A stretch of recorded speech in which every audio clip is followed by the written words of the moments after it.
في زمن بعيد قبل قرون طويلة كانت قبائل المغرب تعيش بين جبال الأطلس الكبير. في إحدى القرى الأمازيغية ولد فتى اسمه عادل ابن شيخ القبيلة وحارس تقاليدها. كان عادل نحيف الجسد هادئ الطبع، لكن في عينيه بريق لا يشبه بقية الفتيان.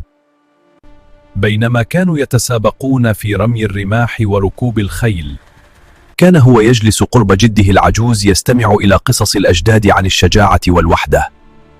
وذات شتاء قاس هاجمت قبيلة غريبة أراضيهم طمعا في الماء والماشية.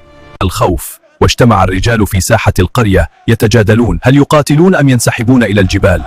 كان والد عادل مريضا لا يقوى على حمل السيف، وساد الصمت الثقيل. الأرض التي سقيناها بعرقنا لا نتركها خوفا. لكن حين انطلقت المعركة مع بزوغ الفجر، كان عادل أول من امتطى فرسه. قاد الشباب عبر الممرات الضيقة التي يعرفها جيدا، وفاجأوا المهاجمين من الخلف.